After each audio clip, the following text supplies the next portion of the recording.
Olá! Muitas vezes temos algumas dúvidas. Será que somos todos filhos de Deus? Deus nos adotou?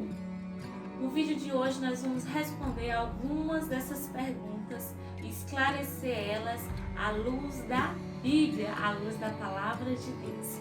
Amém? Então, vamos para Gênesis capítulo 1, versículo 26. No capítulo 1, versículo 26, o escritor nos fala: Então, disse Deus, façamos um homem à nossa imagem, conforme a nossa semelhança.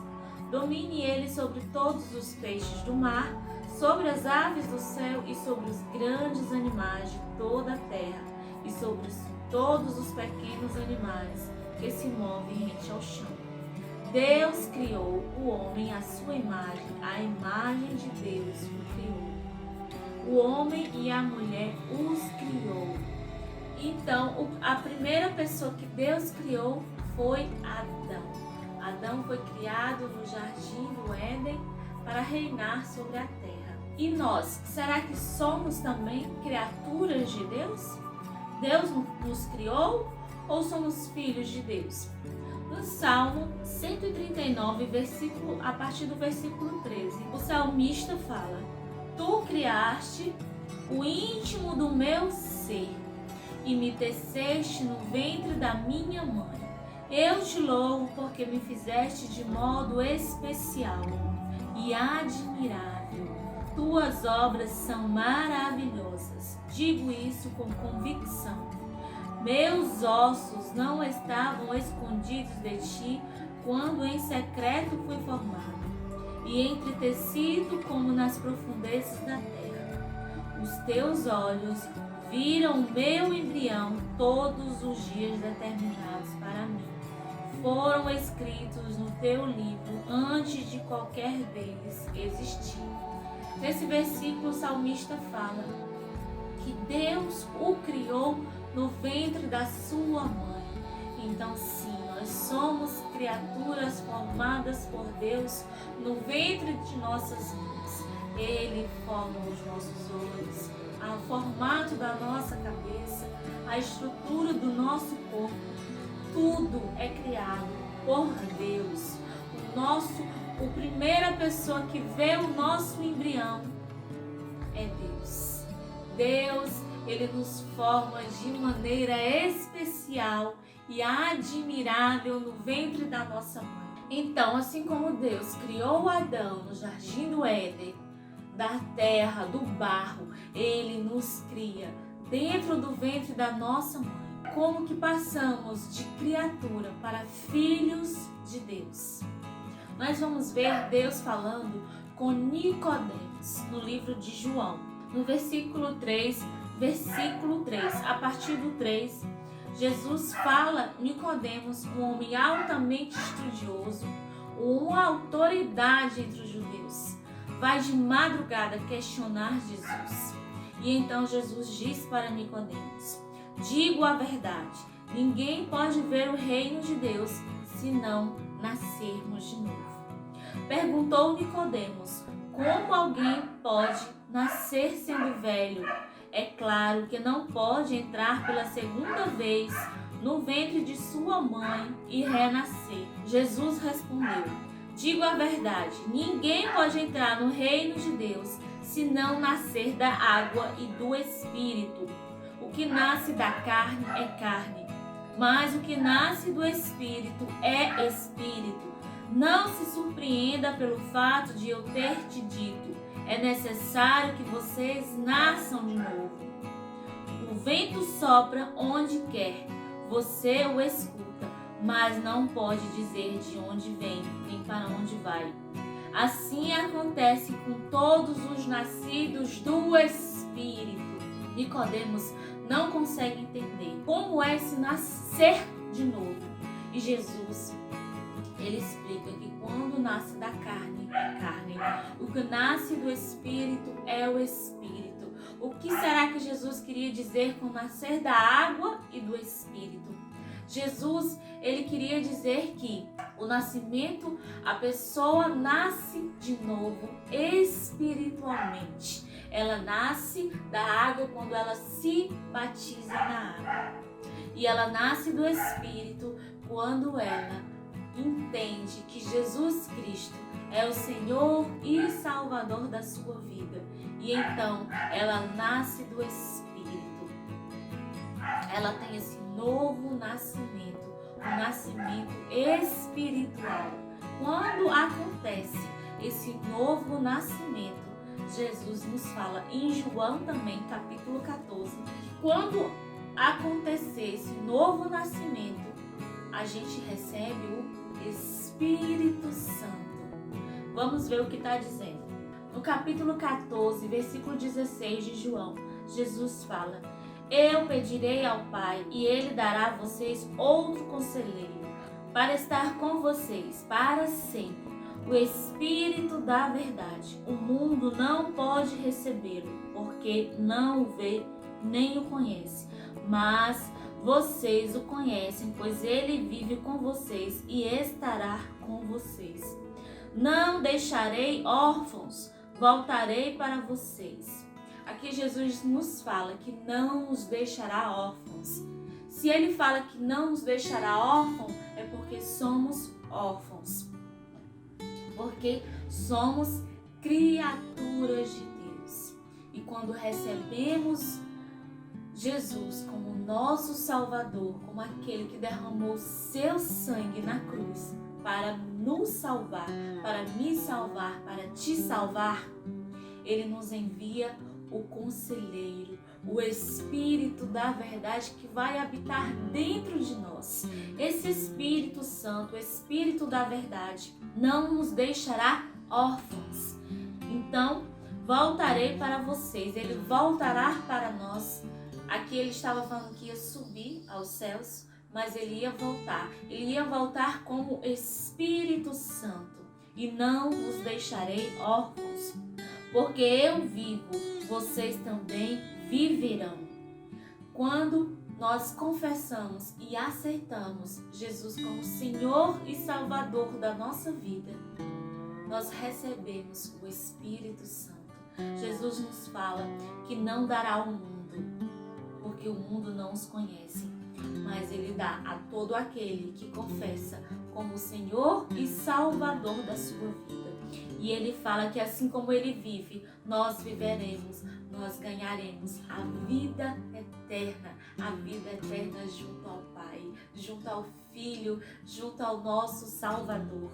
Naquele dia, compreenderão que eu estou no Pai, vocês em mim e eu em vocês.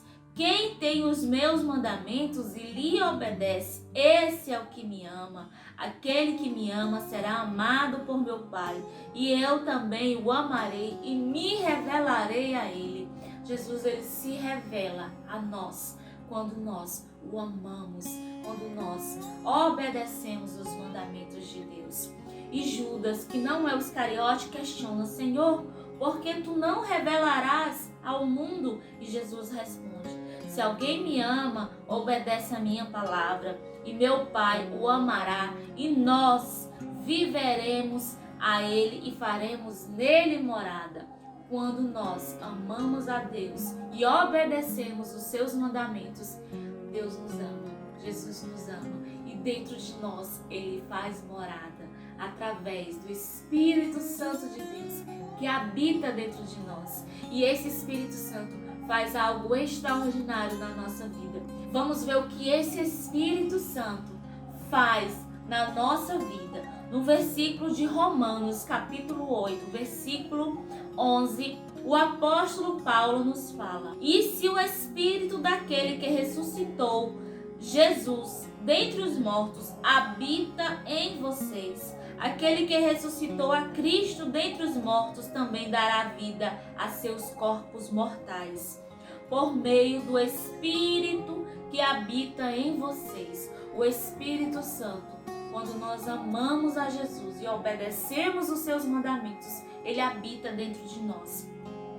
No versículo 13 ele fala: pois se vocês viverem de acordo com a carne, morrerão espiritualmente. É uma morte espiritual, porque nós somos seres espirituais. Essa carne é corruptível e ela vai à sepultura, mas o seu espírito, ele é eterno. E aqui ele fala: se pelo espírito fizerem morrer os atos do corpo, viverão.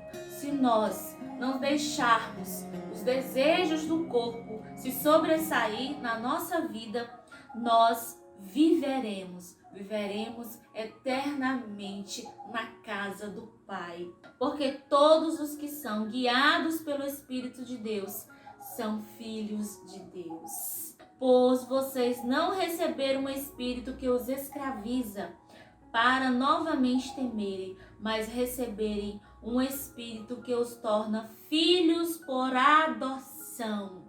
Então aqui está bem claro que quando nós recebemos o Espírito Santo de Deus, ele testifica ao nosso espírito que nós somos filhos por adoção. A partir do momento que confessamos e amamos a Jesus como Senhor das nossas vidas, ele nos adota como filhos. Que coisa maravilhosa! O Senhor nos adota como filhos. No versículo 14 deixa bem claro: todos os que são guiados pelo Espírito de Deus, são filhos de Deus. Pois vocês não receberam um espírito que os escraviza para novamente temerem, mas receberam o Espírito que os torna filhos por adoção, por meio do qual clamamos: Abba, Pai. O próprio Espírito testemunha ao nosso espírito que somos filhos de Deus. Quando temos o novo nascimento, nós nascemos espiritualmente. O Espírito de Deus fala ao nosso espírito que nós somos filhos adotivos de Deus. Porque Jesus teve um só filho, que foi Jesus Cristo, mas ele nos adota com amor, pois a sua palavra diz que de forma especial e admirável ele te formou no ventre da sua mãe. E esse Deus que te formou de forma especial, ele quer se tornar o seu Pai, o Abba Pai. Se você ainda não se tornou filho e filha de Deus, se você quer se tornar filha, não ser somente uma criatura de Deus, aquele que te formou no ventre da sua mãe, mas eu também quero ser filha, eu também quero ser filho de Deus. Vá no seu quarto, tranque a porta e ore ao Senhor, fale com Deus: Senhor, eu andei por caminhos errados, eu fiz coisas erradas durante a minha trajetória de vida, mas eu sei que Jesus, ele subiu aquela cruz, ele teve as suas mãos pregadas naquela cruz, os seus pés pregados naquela cruz, com um único propósito, que foi derramar o seu sangue pelos meus pecados, por tudo aquilo que eu fiz de errado, pelos meus pecados que eu cometi ontem, que eu cometi hoje, que eu vou cometer amanhã. Jesus derramou sangue por esses pecados. E hoje eu quero, Senhor, viver uma vida de novidade de vida. Eu quero viver esse novo nascimento. Fale para Deus que você quer nascer do Espírito. Fale para o Senhor que você quer receber esse Espírito de Deus. Você quer receber o Espírito Santo. Você quer viver esse novo nascimento. Você quer que ele habite dentro de você. Fale ao Senhor, se ajoelhe e ore e fale ao Senhor com toda a sua sinceridade. Peça perdão pelos seus pecados. Entregue todos os seus pecados na cruz de Cristo e aceite e receba o Espírito Santo. Peça a Deus que o Espírito Santo faça morada no meu coração. Procure ler a Bíblia, procure ler a palavra de Deus para você entender os mandamentos do Senhor, para você entender qual é a boa e perfeita vontade de Deus para a sua vida. E que Deus te abençoe, que Deus esteja contigo, Que Deus esteja no teu lar, na tua casa, na sua vida, no nome de Jesus. Amém.